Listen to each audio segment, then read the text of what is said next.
un lío acá con todo este.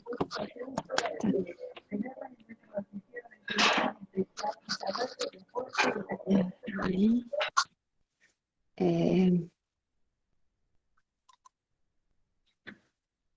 Perímetros, ¿eh?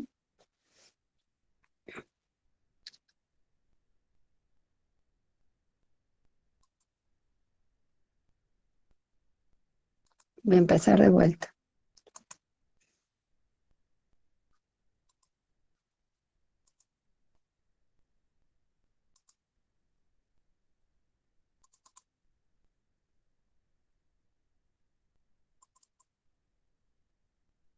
No, no es ese.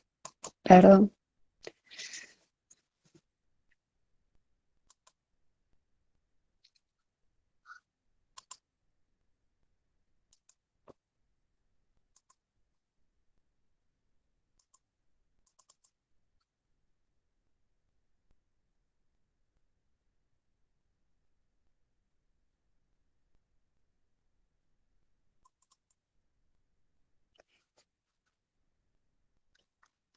¿Se ve? Perdón. A ver. Sí, profe, se ve la pantalla. ¿Se ve la pantalla? Dice Martín Buscaglia. Un segundo, lo voy a poner al comienzo. Disculpen esto, la verdad que me desestructuro la falla de esta técnica. Bueno. Ah, sí, profe, se ve la carpeta. No sé si tiene abierto otra cosa.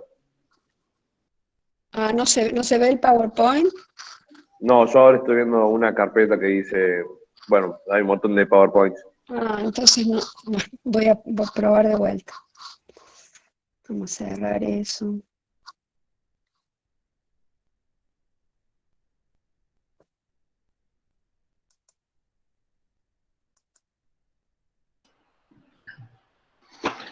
Hola Edith. Sí. Johnny habla, ¿cómo te va? Sí, yo ahí ando con Una problemas opción, técnicos. si no podés subir la presentación al Drive y la compartimos nosotros y vos podés ir comentando sobre las imágenes, puede ser una Perdón, opción. ¿ahí están viendo o no? ¿Qué ven? Y tu carpeta, tu Ah, disco C, digamos. no se ve el Power. A ver, voy a... No, pero hace clic A lo mejor en el... tengo, a lo mejor tengo que cerrar. No, Un pero estamos segundo. viendo tu disco C. Hace doble clic en la presentación.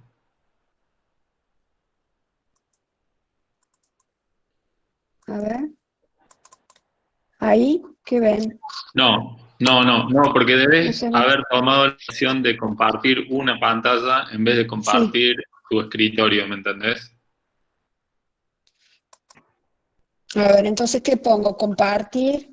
Volvé abajo a la opción presentar ahora Sí, y toca toda tu pantalla. toda tu pantalla. Ah, bueno, entonces mi pantalla. Bien.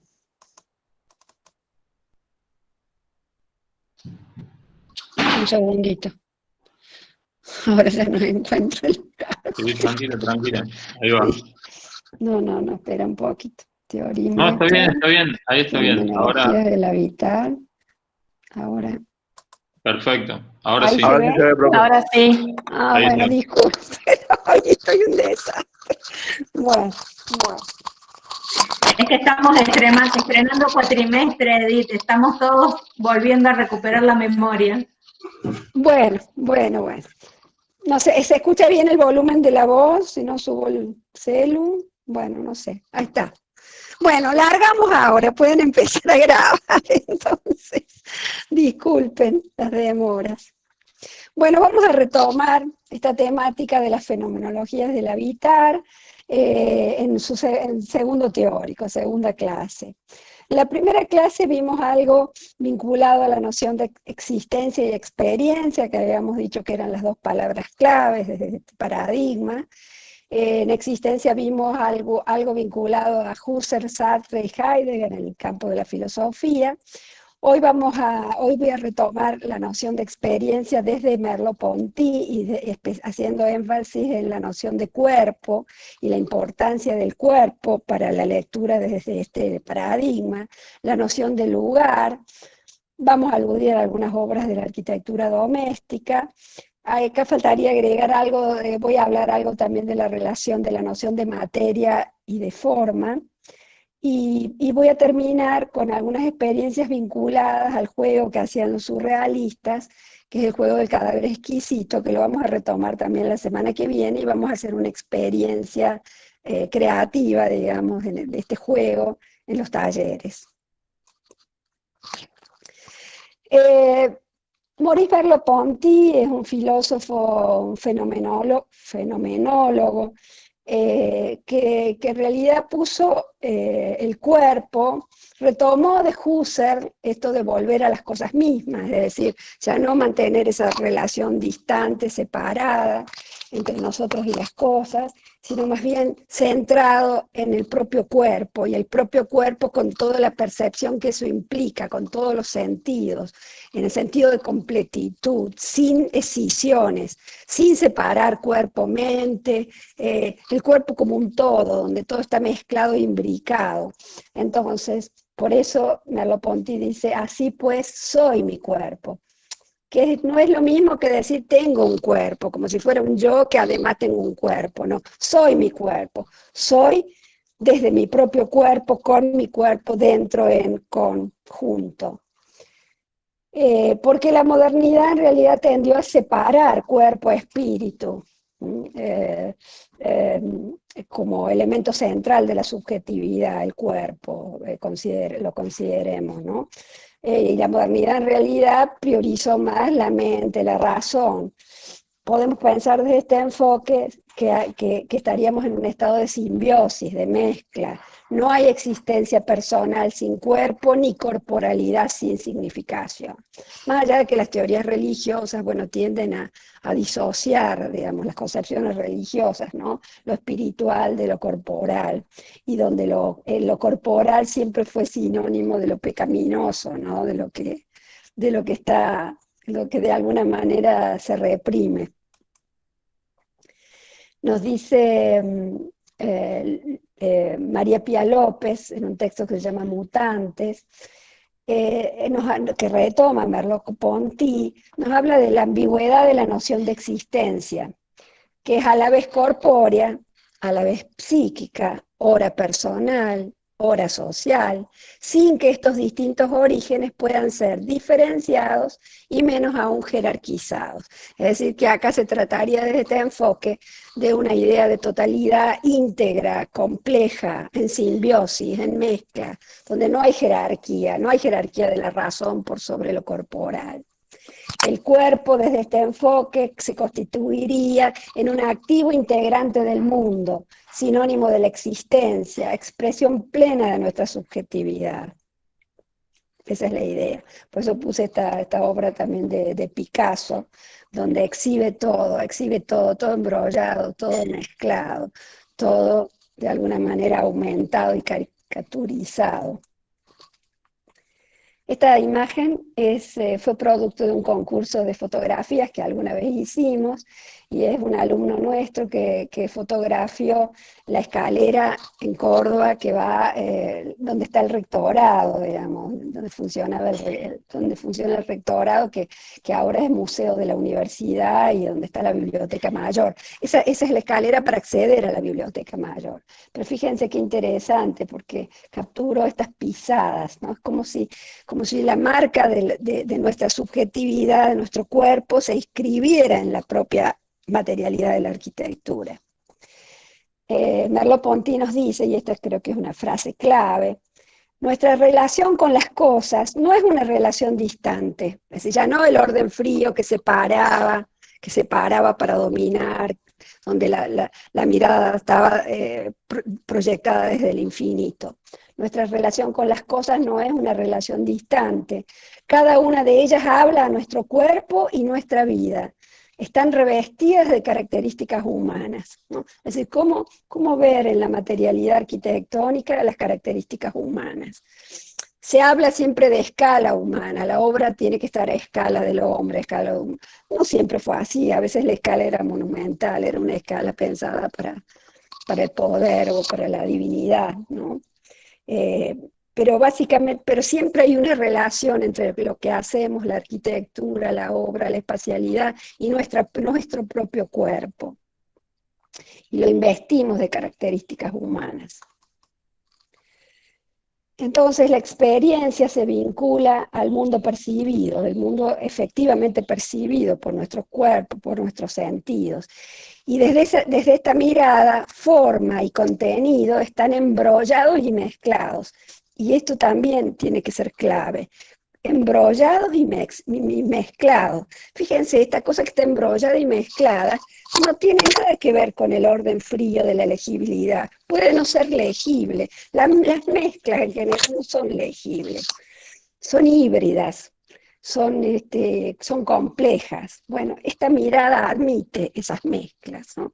No hay una forma y un contenido puro y una forma ideal que es apropiada y legible, sino que en realidad todo se mezcla y dialoga con nuestros sentidos. Miren, esta envolvente arquitectónica, esto de Stephen Hall, en este museo, o en este museo de Peter Zumthor, como en realidad no solamente dialoga o nos incita a mirar desde lo visual, sino también a qué nos dan ganas de hacer con esto.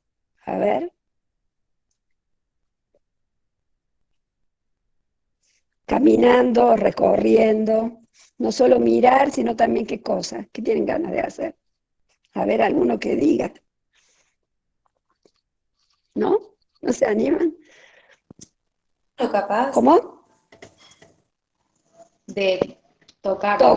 Tocar, o sea que es como que la piel arquitectónica, y la piel también es una metáfora, no deja de ser una piel, dialoga con nuestro cuerpo y nos provoca a movernos, a hacer, no solamente a mirar, sino en este caso a tocar la textura, sentir la temperatura, como meternos dentro de una atmósfera que la obra propicia. Por eso Merleau-Ponty insiste que entre nosotros y las cosas se establecen no ya las puras relaciones de un pensamiento dominador y un objeto o un espacio totalmente extendidos ante la extensión cartesiana, ¿no? Sino la relación ambigua, la ambigüedad es una categoría importante desde este paradigma, sino la relación ambigua de un ser encarnado. ¿Qué es un ser encarnado? Que tiene carne, que tiene piel, que tiene cuerpo. Un ser encarnado y limitado en un mundo enigmático que vislumbra a través de las perspectivas que se le ocultan tanto como se lo revelan. También una frase clave para entender este enfoque. Y yo le puse 2 obras acá de Clorindo Testa, dos pinturas, que tienen que ver con esto son preguntas existenciales, estoy vivo, estoy muerto, pero además no solo preguntas, sino como un clamor, pareciera ser no solo un clamor, sino casi como un humor, como si del cuerpo de esta cabeza, no es una cabeza solo que piensa, sino una cabeza que exhala humores, sentires. Yo le quería hacer escuchar esto, lo tenía preparado con el audio de la máquina, pero bueno, va a ser complicado. Pero si ustedes lo googlean, es el preámbulo, las instrucciones para dar cuerda al reloj de Julio Cortázar, en el libro Historias de Cronopios y de Famas. Bueno, es muy lindo escucharlo con la voz de Cortázar, porque tiene una voz así que pronuncia las R's así medias arrastradas, vivió mucho tiempo en Francia. Y dice así, es muy pequeñito, pero me parece que tiene que ver con esto de nuestra relación con las cosas. Piensa en esto, cuando te regalan un reloj, te regalan un pequeño infierno florido, una cadena de rosas, un calabozo de aire. No te dan solamente el reloj, que lo cumplas muy felices y esperamos que te dure porque es de buena marca, suizo, con áncora de rubíes, decía él. No te regalan solamente ese menudo picapedrero que te atarás a la muñeca y pasearás contigo. Te regalan no lo saben, lo terrible es que no lo saben. Te regalan un nuevo pedazo frágil y precario de ti mismo, algo que es tuyo pero no es tu cuerpo, que hay que atar a tu cuerpo con su correa como un bracito desesperado colgándose de tu muñeca. Te regalan la necesidad de darle cuerda todos los días, la obligación de darle cuerda para que siga siendo un reloj. Te regalan la obsesión de atender a la hora exacta en las vitrinas de las joyerías, en el anuncio por la radio, en el servicio telefónico. Te regalan el miedo a perderlo, de que te lo roben, de que se te caiga al suelo y se rompa. Te regalan su marca y la seguridad de que es una marca mejor que las otras. Te regalan la tendencia a comparar tu reloj con los demás relojes. No te regalan un reloj. Tú eres el regalado. A ti te ofrecen para el cumpleaños del reloj. Bueno, espero que lo escuchen directamente por Cortázar, pero en realidad si sustituyen reloj por a lo mejor el móvil, el teléfono celular, podría ser casi lo mismo, ¿no? En ese momento no existían estos artefactos. Es como que nos encadenamos no solamente, nos encadenamos al horario, al tiempo, al ritmo, a nuestra propia subjetividad se imbrica o se vuelve en simbiosis con estos artefactos. Bueno, me apareció Frank Gehry acá metido, pero bueno, era un poco quizás sí, ya sé por qué lo puse, porque en realidad, hablando de la arquitectura y del cuerpo, ¿no?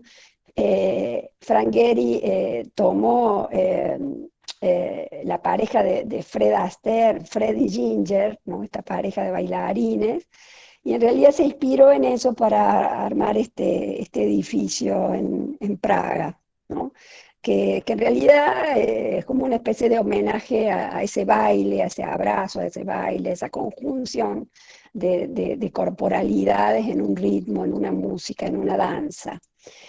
Quizás es como medio extraño desde su proximidad, en la cercanía, por el juego de materialidades complejas que va trabajando, pero a nivel de cuando se lo ve desde lejos, digamos, desde cierta distancia, cuando uno atraviesa el puente y lo va mirando, se integra perfectamente, ¿no? a la ciudad, al perfil de las manzanas.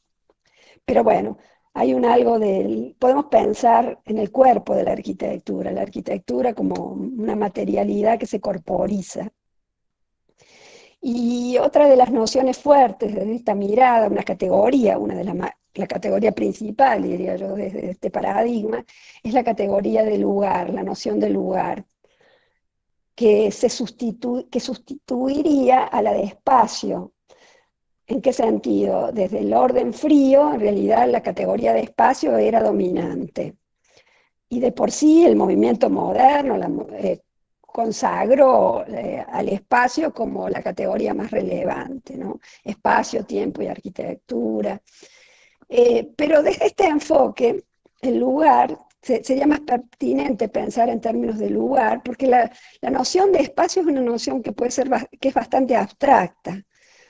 En cambio, la noción de lugar es del orden de lo concreto y tiene que ver con el lugar siempre es apropiable, tiene la marca de lo humano, es este lugar, por eso es el concreto, no es cualquier lugar, no es todo lugar, es este lugar que le puedo poner un nombre, que le puedo dar un sentido, un significado. Veamos qué dicen algunos pensadores y críticos de la arquitectura. Josep María Montaner, nos dice: la idea de lugar se diferencia de la de espacio por la presencia de la experiencia. Lugar está relacionado con el proceso fenomenológico de la percepción y la experiencia del mundo por parte del cuerpo humano.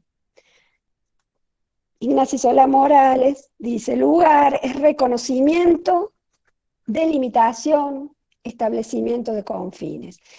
Es reconocimiento, el que reconoce es nuestra propia subjetividad, se reconoce en los lugares y se proyecta en los lugares. Lugar, casa con destinación para Lyotard. y habíamos visto también para Heidegger que el lugar era algo de la índole del puente, como para refrescar el teórico anterior. Vemos estas termas de Valls, donde en realidad está creado el lugar, que está como excavado en la montaña, donde se abre un lugar para que nuestro cuerpo habite y se sienta en esta intimidad del silencio, en esta sensación de una materia líquida que nos envuelve, como una inscripción de los cuerpos en el espacio.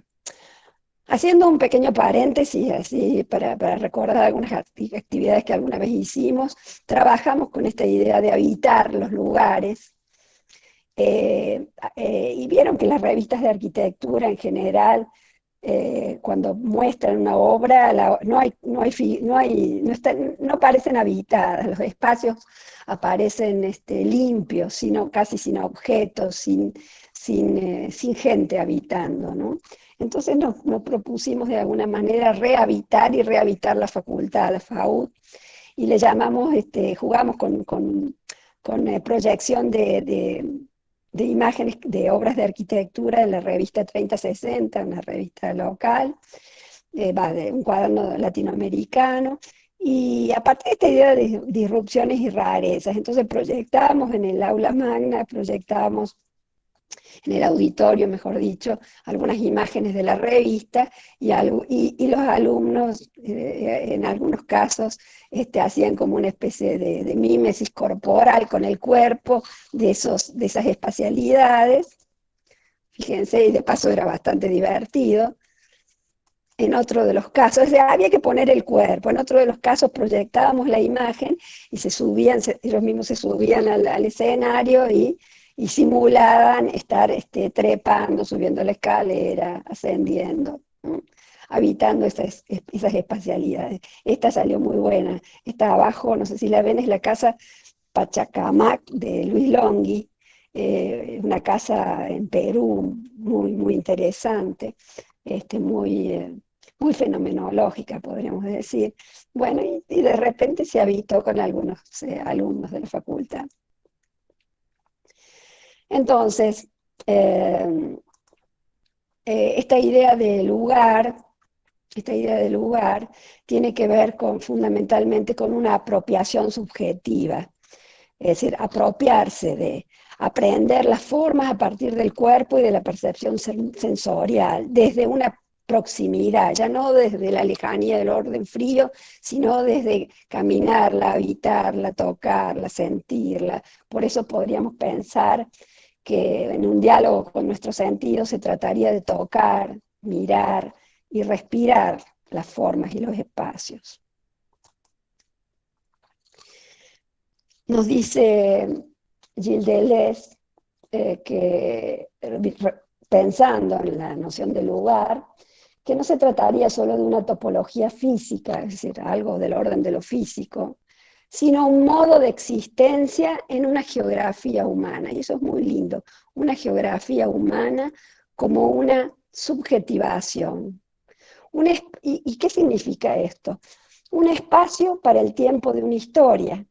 Esta idea de lugar, los lugares admiten relatos, los lugares admiten ese tiempo para una historia, imaginarse situaciones, imaginarse encuentros con el otro, imaginarse lo que puede acontecer, hay acontecimientos, un lugar de donde irse, un lugar a donde ir, lugares por donde transcurrir o donde quedarse un tiempo. Y también admite fundamentalmente esto de mirar los detalles. Podemos pensar que desde este enfoque son totalmente relevantes los detalles.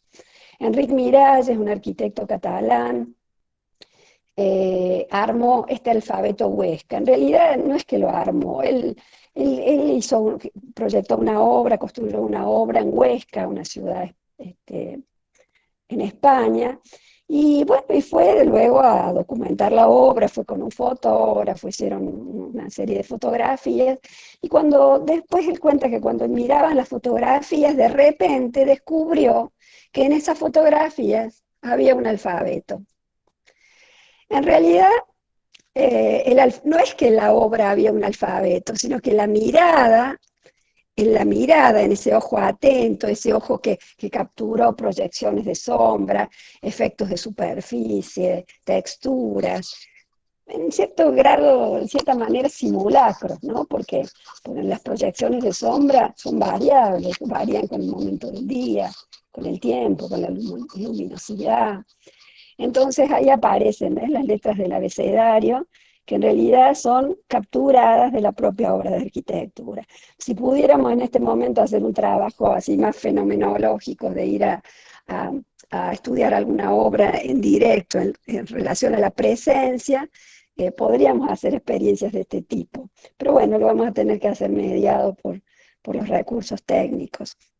Este alfabeto Huesca lo expuso después en lo que es el pabellón de Barcelona, que se reconstruyó y que existe actualmente en Barcelona, ¿no?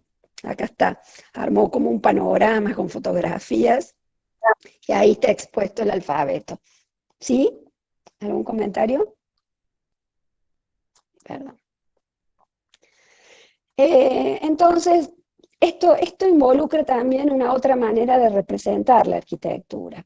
Así como en el orden frío decíamos que el Monge, las representaciones analíticas eran como las más pertinentes, en este caso el tipo de representación tendería a una representación más fragmentaria para poder capturar estos detalles, una representación cercana, próxima, donde haya marcas del cuerpo y de nuestra subjetividad. Algún ejemplo de este tipo de mirada la podemos ver en la obra y el dibujo, en especial del arquitecto Stephen Hall. Fíjense, cuando piensa en procesos de diseño, cuando piensa en la arquitectura, no piensa en la forma general, en una mirada abarcante y totalizante, sino más bien se sitúa en pequeños detalles, en pequeñas situaciones de ingreso de la luz, de reflejos, de brillos, de relaciones con la materia, que es un poco, acá lo vemos en este tipo de representaciones, de dibujos de acuarela. Es decir, piensa como una especie de sujeto que está inmerso en el espacio, ¿no? Inmerso en el espacio y puede capturar esos efectos de superficie, esas especies de fantasmagorías tamizadas por la luz, por los filtros, por el color, por las texturas. Por eso, desde este enfoque nos proponemos habitar la materia, que sería el tema del trabajo práctico. Recién lo escucharon a Ricardo Meyer, mostrar algo de la arquitectura de Paraguay y la fuerza que tiene para ello la relación con estos elementos fundamentales como la tierra, el fuego, el agua y la luz. Y esta mirada de detalles, ¿no? A mí me gustó cuando rescató lo del hornero, la casita del hornero, y me hizo acordar a esa cita de Stulwar que alguna vez les mostré en una clase teórica, esa de que la casita del hornero es perfecta, y la casa del hombre no lo es, por eso amerita proyectos, ¿no? Por eso se hace necesaria la emergencia del proyecto. Bueno, acá parece que hubiera una especie de simbiosis, de conjunción muy interesante, ¿no? Entre el hornero y la casa y la materia. Otro paréntesis más, tratando de explicar un poco de qué hablamos cuando hablamos de materia y qué diferencia la materia de la forma. Nos dice Cornelio Castoriadis que todo aquello que no esté formalizado o sea formalizable, así que pueda ser formalizado, hace jugar al mismo tiempo la imaginación y la pasión humanas.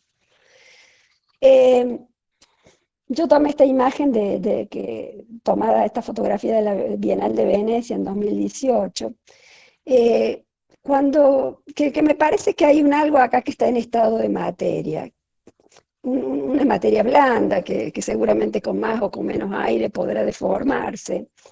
El estado de materia es el estado de potencia, de posibilidad, es como previo al arribo de la forma.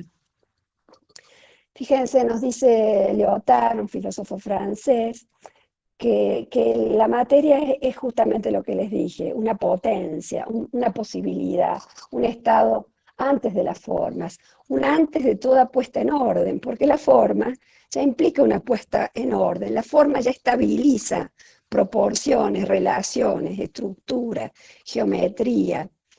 La forma sería ya una disposición inteligible por el entendimiento, va más a nuestra razón. En cambio, el estado de materia es un estado previo, un estado de posibilidad, y en ese sentido es un estado que abre totalmente nuestra imaginación. Pensemos en qué significa la materia para el escultor. ¿Qué fue la piedra para Miguel Ángel, ¿no? Antes de que se convirtiera, por ejemplo, en el Moisés, o para Leonardo, digamos, el David, ¿no? O este estado, o algunas formas como estas, en el Peter Eisenman en Berlín, que en realidad nos devuelven el estado de materia, como si fuera casi un salpicado infinito, potencialmente infinito, que puede seguir creciendo, ¿no?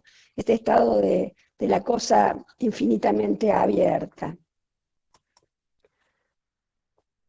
Nos dice Lyotard, o nos da, para Lyotard, en realidad la materia no es solamente como cosa, la piedra, la materia material, sino también hay materia que conceptualmente es inmaterial, o puede ser inmaterial. Para Lyotard la materia es el color, las palabras, el paisaje. El color porque evidentemente el color en sí como color está en un estado de potencia, de posibilidad, previo a que se aplique en una determinada superficie o a que se genere a partir de efectos de luz. Como materia aparece en ese estado de indeterminación. Y acá les cito algo de Lyotard que me parece muy lindo. Las palabras dicen, sueñan, tocan, siempre antes del pensamiento. Y dicen siempre otra cosa que lo que significa el pensamiento y lo que quiere significar el darle forma. Las palabras no quieren nada, son el no querer, el sinsentido del pensamiento, su masa. Son innumerables como los matices de un continuum coloreado o sonoro. El pensamiento, o sea, la razón, trata de clasificarlas, ordenarlas y controlarlas y manipularlas. Pero las palabras no son obedientes. Escribir, como pensaba Gertrude Stein, es respetar su candor y antigüedad, como Cézanne o Karl Appel respetan los colores. Es decir, con las palabras puedo armar un poema o puedo armar un insulto, puedo armar cualquier cosa, pero en sí misma están en estado de potencia, de posibilidad. Un ejemplito desde otro filósofo, Deleuze. Él, fíjense, nos dice que pensemos, no es lo mismo decir el árbol es verde, el verde como color sería como un adjetivo que califica el árbol es verde o el árbol verde. Él nos dice Deleuze que en realidad pensemos en el verde, como verdear, como un verbo, verdear, la acción de verdear.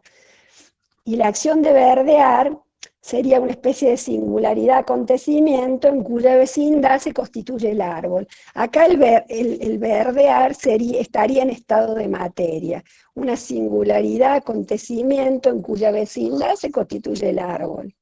O pecar, en cuya vecindad se constituye Adán, pero ser verde, ser pecador, son los predicados analíticos de sujetos constituidos, el árbol y Adán. Bueno, y esto de las fenomenologías del habitar incluye la palabra fenómeno. Y fenómeno, algunos autores casi que lo traducen como ser.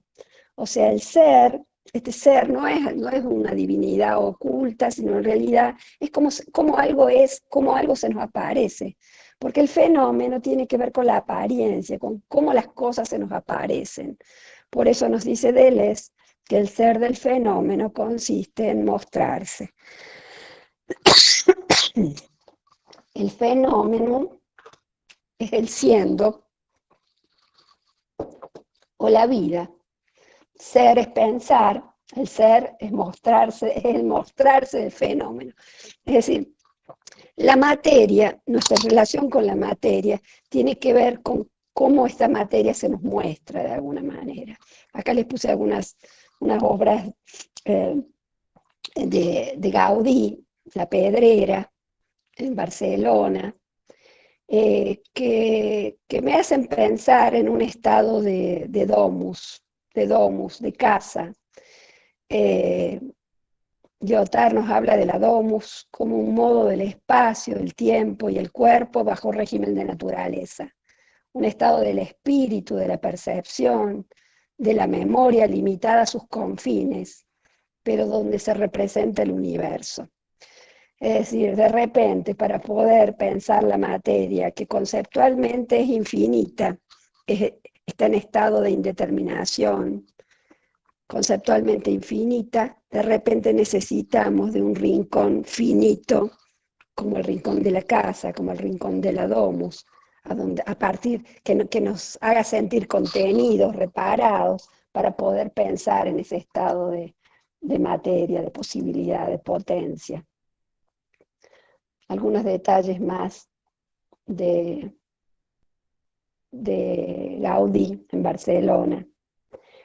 El tiempo y el espacio en la domus, en la casa, es el ritmo o la rima, una domesticación repetida basada en los relatos, en los gestos, en los modales de los cuerpos. Como fíjense que estas obras de Gaudí parecen animadas, parece que hubiera marcas del cuerpo, que son figurativas mayormente, pero parece como una materia posible de ser recreada, parece como las gotas, la sensación que tuvimos seguramente, que hemos sentido muchos cuando estuvimos en el mar y tomábamos la arena y con agua hacíamos como ese salpicado de agua para armar esas torres, ¿no? Bueno.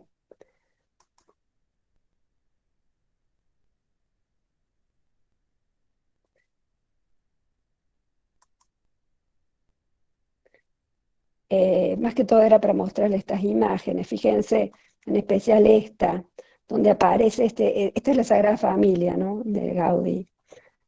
Una obra enorme, infinitamente grande, casi imposible de terminarse. Capaz que en algún momento se termine, pero potencialmente es inacabada en sus lecturas, sus interpretaciones, sus detalles. Acá volví a poner la cita de Merleau-Ponty, ¿no?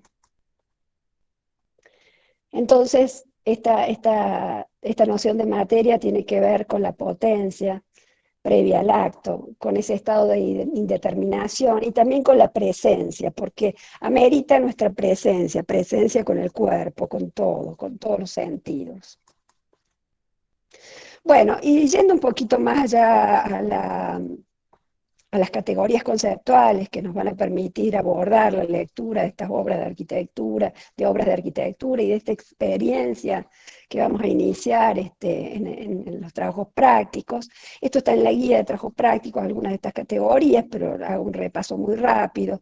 Lugar, límites, escala, pieles, filtros, itinerarios espaciales, secuencias de recorrido, interioridad, exterioridad, materialidad, inmaterialidad, expresión, impresión, mímesis, contraste, ambigüedad, que ya la referí antes, mixturas, simulacros, todos estos efectos de superficie, de la luz, del color, de los reflejos, de los brillos.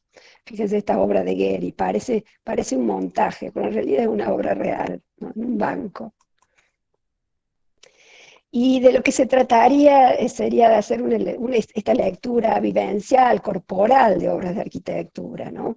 Y abrirnos también a los relatos, a las memorias, a las representaciones fragmentarias, al collage, a los montajes, con influencia del surrealismo, de la fotografía. Acá estos son algunos montajes que hacía Enric Miralles.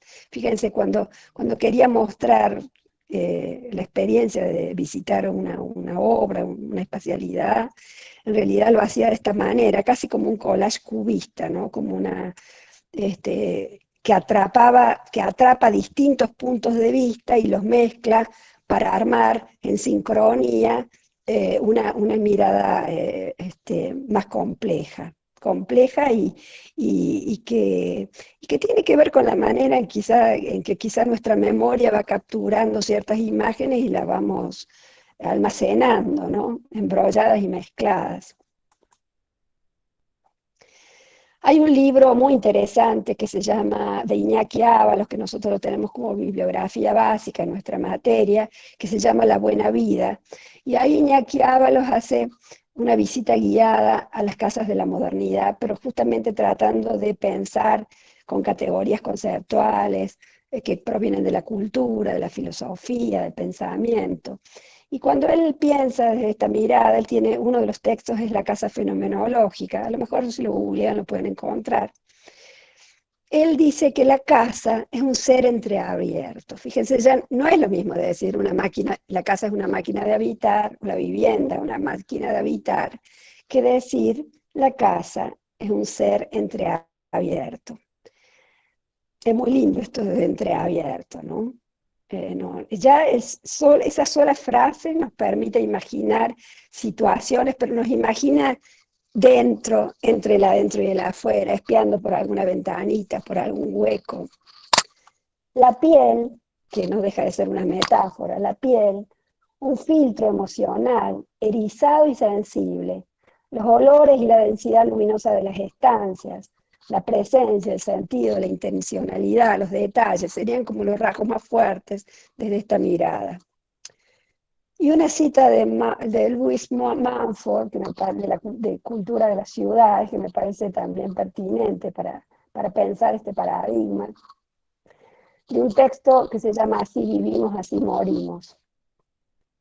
Dice Mumford: la arquitectura de nuestros hogares actuales no se halla concebida para el amor. Los adolescentes tienen tanta necesidad como sus padres de rincones inviolables en los cuales pueden celebrar sus discusiones, sus secretas confidencias y sus primeros ensayos amorosos. La casa, el jardín y el parque público deberían construirse en función del amor y sus protagonistas, y no de otra manera. Este sencillo fundamento del vivir no es enseñado en las facultades de arquitectura y urbanismo. Así como vivimos, así morimos. Bueno, lo traigo aquí porque me parece que está bueno poder repensar estas cuestiones en la Facultad de Arquitectura. Y bueno, y alguna humorada también, Miguel Red, fíjense acá con los libros, como si fueran animados, como si tuvieran vida, como si tuvieran revestido de características humanas también el propio objeto libro, ¿no? Estoy asfixiado, dice el rojo, el azul dice, un libro más y se desarma esta biblioteca, y el amarillo dice, ¿quién dijo que el saber no ocupa lugar? Estando amontonados, ¿no?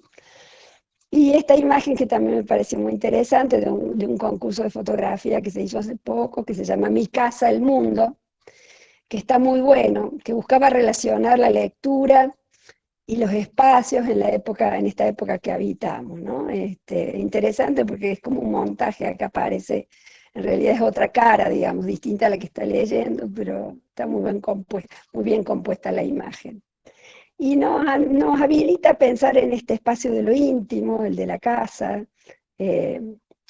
habitar la materia desde nuestra propia subjetividad, desde nuestra corporalidad, que es una subjetividad que es colectiva, no se trata del individuo solo, ensimismado, aislado, sino que en realidad siempre en relación con una afuera, con los otros, con un sentido que tiene que ver más con la idea de comunidad, quizás, ¿no? Bueno, entonces el desafío sería pensar, leer las casas, o leer detalles de esas casas, pensando en ese efecto de materia, en cómo dialogan con el cuerpo, con la subjetividad. Esto es muy interesante, La casa entre muros en Ecuador, la pueden buscar también. Alguna mirada rápida, algunos trabajos que alguna vez hicieron nuestros alumnos, con las categorías conceptuales. Los diagramas son más blandos, son diagramas más bien casi donde la forma no se define totalmente. Y esto fue un concurso de fotos también y una visita que hicimos a la Ciudad de las Artes, acá en Córdoba, a los ateliers de Lucio Morini. Y bueno, y a partir de esa visita se generaron esta serie de imágenes muy interesantes. Esta me parece en especial muy interesante, ¿no? Donde se captura un detalle, como eran unos postigones que había, estos que están por acá, móviles, que quizás no sobrevivieron mucho al paso del tiempo, pero en ese momento la captura fue muy interesante. Y fíjense los diagramas, dibujos, representaciones vinculados a estos ateliers, donde se pone en juego el color, la textura, las sensaciones, la pasión, ¿no? El orden cálido de las pasiones. Y esto se los muestro para que vean en este estudio Hampton Riboira, una remodelación de una casa existente, cómo en realidad este tipo de representaciones es como más blando, es más un dibujo que admite más lo sensible, no es el dibujo técnico, sino que en realidad es un dibujo, aún en Monge, aún en la representación del Monge, admite un pensamiento acerca de cómo uno se va imaginando habitar este tipo de espacialidades. Tenemos en Córdoba el Jardín Botánico, que en algún momento también cuando se pueda visitar es una obra muy interesante para pensarla desde esta mirada fenomenológica. Proyecto de Mónica Bertolino y Carlos Barrado, donde aparece esta idea de filtros, de pieles, de que la obra no se ve desde un punto de vista único, sino que se va descubriendo a medida que se va caminando en el recorrido. Esta es otra obra con un complejo turístico. Y rescatar desde este enfoque lo que llamamos la ambivalencia ilegible del deseo. Ese sería el desafío, ¿no? Un desafío ambicioso, pero muy provocativo, ¿no? Me parece provocativo para poder pensar desde este lugar. Bueno, y para terminar, una apertura al juego que hacían los surrealistas del cadáver exquisito. El cadáver exquisito era el juego que se juntaba Man Ray, un fotógrafo, acá vemos algunas imágenes de Man Ray, con André Breton, que fue uno de los que redactó el manifiesto surrealista, con Marcel Duchamp, que acá está retratado por Man Ray. Se juntaban para tratar de hacer una obra colectiva, digamos. ¿Qué significaba hacer una obra colectiva? Que en realidad implicaba repensar el rol del artista, ya no como genio, creador, sino en realidad como alguien que intenta desmontar lugares comunes y que intenta hacer emerger algo del orden de la creación, y que para ellos tenía mucha fuerza, mucha relación con el inconsciente. Hay mucha influencia acá de Freud, de esta idea de que nuestro inconsciente es potencial, es creativo totalmente porque no está restringido ni condicionado por la razón, por la racionalidad, por la vida diurna. Entonces, en nuestros sueños nosotros tenemos una amplia libertad de combinar cosas que desde la vida diurna serían imposibles, ¿no? Él hacía experiencias con la fotografía. Y el cadáver exquisito surge, en realidad la frase era: el cadáver exquisito beberá el vino nuevo, surge como un juego. Entonces tomaban un papel, una servilleta, lo que fuera, tomaban un papel, lo plegaban, entonces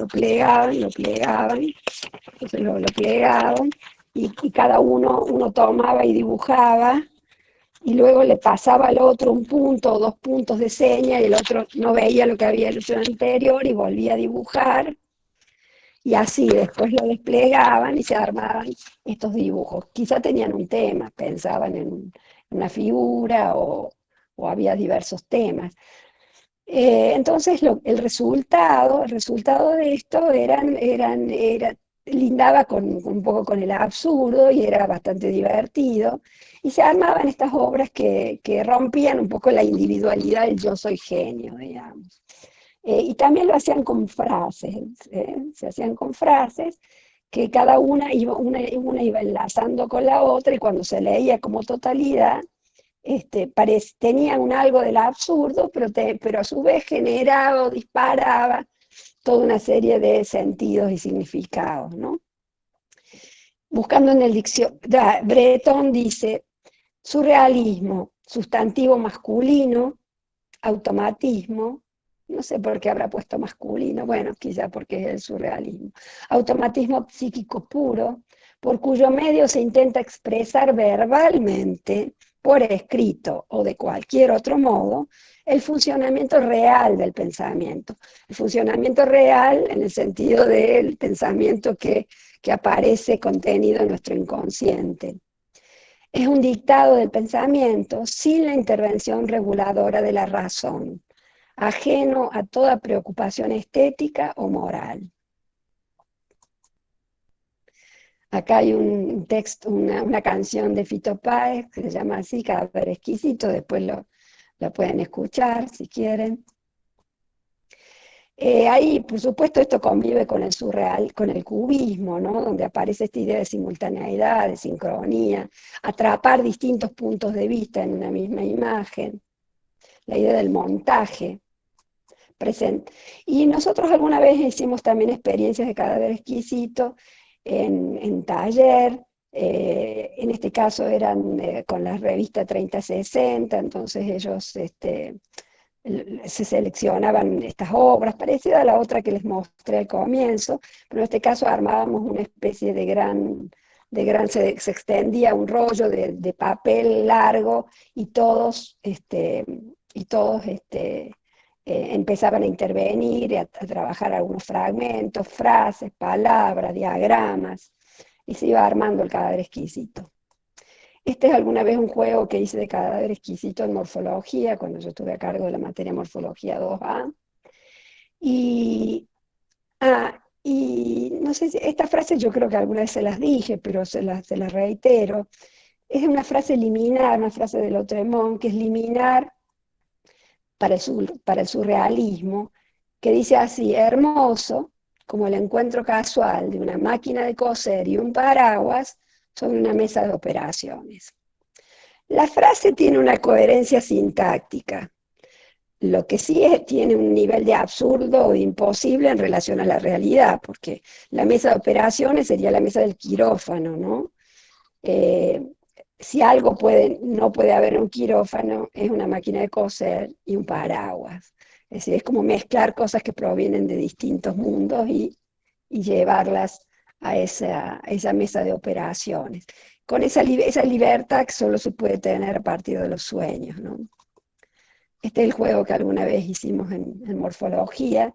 En ese momento casi que no estaba lo digital, eran copias de fragmentos de obras que estaban estudiando, obras de arquitectura, que luego lo duplicaban o lo multiplicaban y lo reiteraban, y un alumno, por ejemplo, armaba este montaje.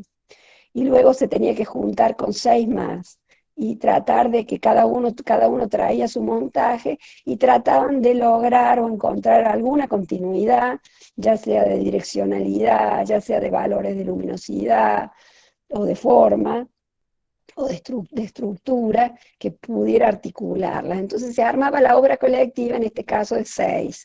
Luego, acá hay distintas variantes, luego hacían una versión en color un poco más simplificada, porque era morfología y también trabajamos mucho el tema del color. Y a partir de eso luego espacializaban arquitectónicamente ya, ¿no? Generando cosas que realmente eran increíbles. Y acá aparecen los efectos de luz, el juego con las fantasmagorías de la luz y el color, ¿no?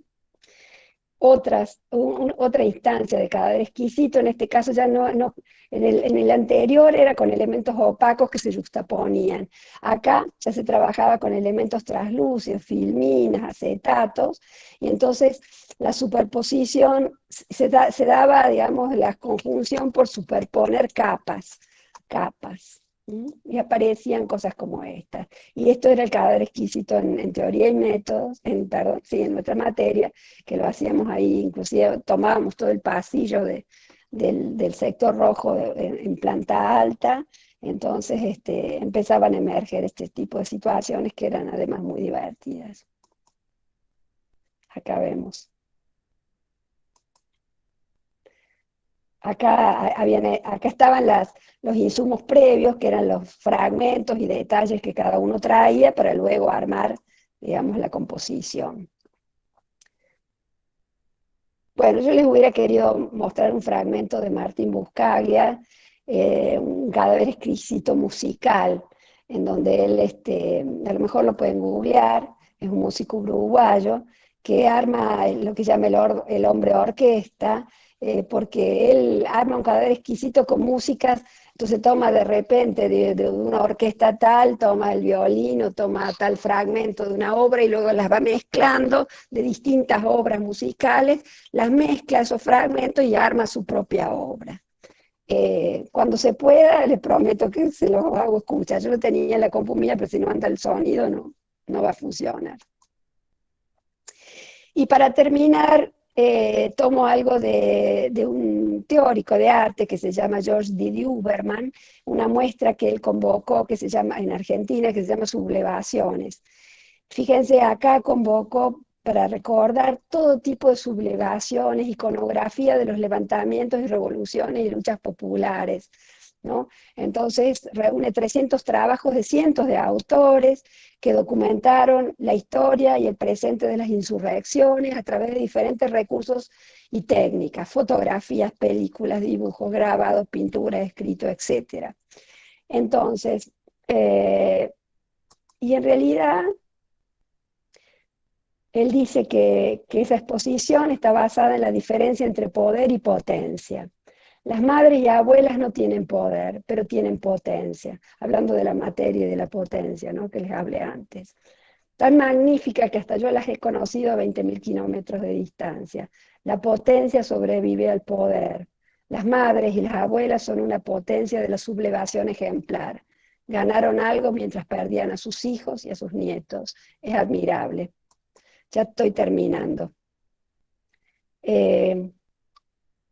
¿Cómo es?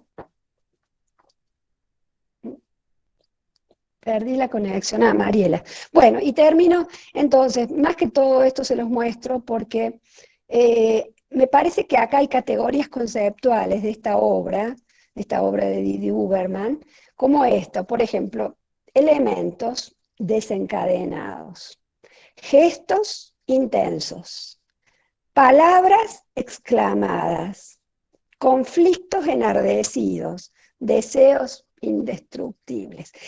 ¿Qué significa esto? Que las categorías conceptuales que usamos para leer la obra de arquitectura desde esta mirada, en realidad deben incorporar algo del orden de lo gestual, de la pasión.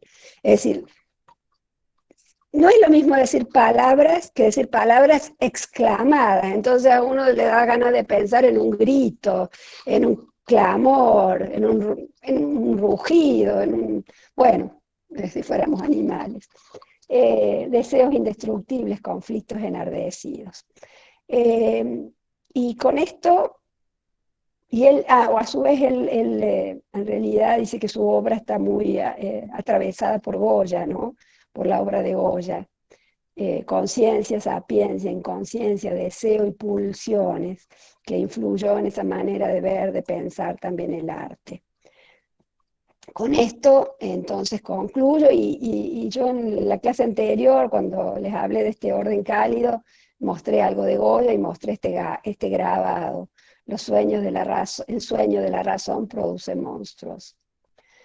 Ya la clase que viene avanzaremos también un poquito más en la comprensión de del trabajo digamos, alguna obra de arquitectura que la va a dar Mariela Marquicio, y Johnny Gallardo les va a presentar una especie de ensayo, ejercicio de cadáver exquisito, para que hagamos la ejercitación digital en este caso,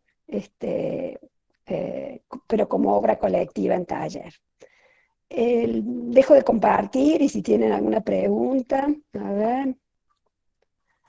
Vamos a, ¿cómo hago? Dejo de compartir. ¿Cómo dejo de compartir? Dejar de presentar, ahí está. Bueno, disculpen lo acelerado y se me complicó la clase con la demora, pero ¿algún comentario en particular, alguna pregunta que haya quedado?